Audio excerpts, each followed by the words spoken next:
Who inherited Pablo Escobar's drug empire? Pablo Escobar was a well-known benefactor of wealth, influence, and power. He was a daredevil who became very wealthy through the drug trade. He was in charge of one of the world's deadliest drug cartels, based in Medellin. Many people are still wondering about his money and who ended up with it after his death. One of the riskiest and most unlawful ways to make money is through drug trafficking and money laundering. Although it appears simple at first glance, doing so is risky because governments always look for anyone who engages in such behavior. Battles between drug lords and the government of Colombia have been ongoing.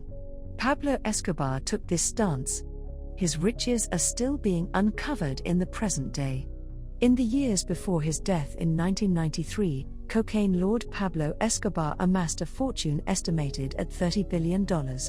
His Medellin cartel was so powerful that it supplied around 80% of America's cocaine.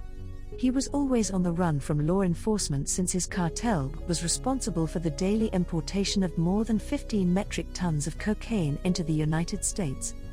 At one time in his life, he reportedly offered to pay $10 billion to the District of Columbia in exchange for a full pardon from all of his offenses.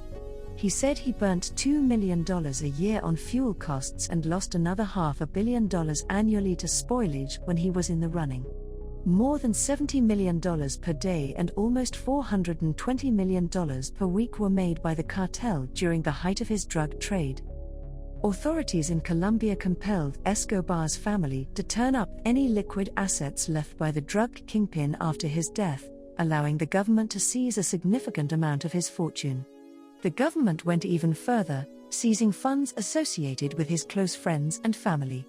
Nonetheless, Escobar's wealth grew as members of other gangs divided up his fortune.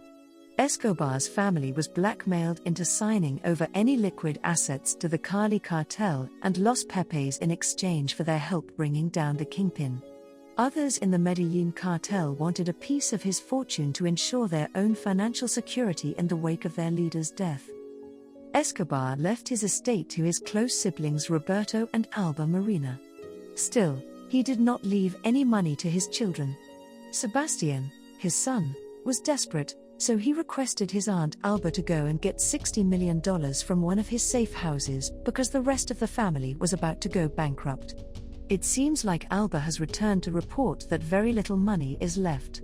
Sebastian went so far as to say that his aunt stole the money and that his uncle had betrayed the family because he had used a fraudulent claim in his book to make a profit. Escobar's immediate family fled to other countries out of fear for their lives until settling in Argentina, where they were relegated to a middle-class existence. Pablo Escobar left behind more than just a fortune, he also left several sprawling estates across Colombia. After he passed away, many of these structures were altered. One of Escobar's most visited properties was the Hacienda Nápoles in Puerto Triunfo, Colombia, which had a Spanish colonial mansion with an airfield, a zoo, and a kart racing track. The La Cathedral is another one of the kingpin's properties.